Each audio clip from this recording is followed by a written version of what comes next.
প্রযুক্তির অপব্যবহারের ফলে অনলাইন হয়রানি, সাইবার বুলিং এবং জেন্ডার ভিত্তিক সহিংসতার ঘটনা দিন দিন বৃদ্ধি পাচ্ছে। এসব বিষয় মোকাবেলায় সচেতনতা বৃদ্ধি, দক্ষতা উন্নয়ন এবং সামাজিক প্রচারণা জোরদার করার লক্ষ্যে গত 12ই মে ঢাকায় ওয়াইডব্লিউসিএ অনুষ্ঠিত হয় প্রযুক্তির সহায়তায় সংগঠিত জেন্ডার ভিত্তিক সহিংসতা প্রতিরোধ, প্রশমন, করণীয় এবং ডিজিটাল উন্নয়ন প্রচারণা বিষয়ক বিশেষ প্রশিক্ষণ কর্মসূচি।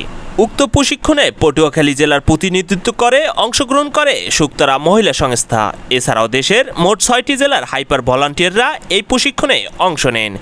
প্রশিক্ষণে অংশগ্রহণকারীদের প্রযুক্তি নির্ভর সহিংসতার ধরন, অনলাইন নিরাপত্তা, নারীর প্রতি ডিজিটাল সহিংসতা প্রতিরোধ, সাইবার সচেতনতা এবং সামাজিক প্রচারণা পরিচালনার বিভিন্ন কৌশল সম্পর্কে ধারণা প্রদান করা হয়। প্রশিক্ষণটি ছিল অংশগ্রহণমূলক ও বাস্তবভিত্তিক। বিভিন্ন দলগত কার্যক্রম, উপস্থাপনা, সমস্যা বিশ্লেষণ, অভিজ্ঞতা বিনিময় এবং বাস্তব ঘটনার উদাহরণের মাধ্যমে অংশগ্রহণকারীদের দক্ষ করে তোলার চেষ্টা করা হয়।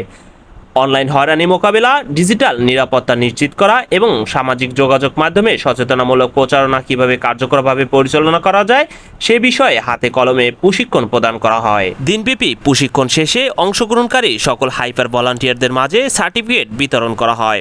অংশগ্রহণকারীরা জানান, এ ধরনের প্রশিক্ষণ ভবিষ্যতে সমাজে ডিজিটাল নিরাপত্তা ও নারীর সুরক্ষা নিশ্চিত করতে গুরুত্বপূর্ণ ভূমিকা রাখবে। পটুয়াখালীর হয়ে অংশগ্রহণকারী শুক্তারা মহিলা সংস্থা জানায়, নারীর ক্ষমতায়ন, ডিজিটাল সচেতনতা বৃদ্ধি এবং প্রযুক্তি সহায়তায় সংগঠিত সহিংসতা প্রতিরোধে তারা ভবিষ্যতে বিভিন্ন ধরনের সচেতনামূলক কার্যক্রম চালিয়ে যাবে।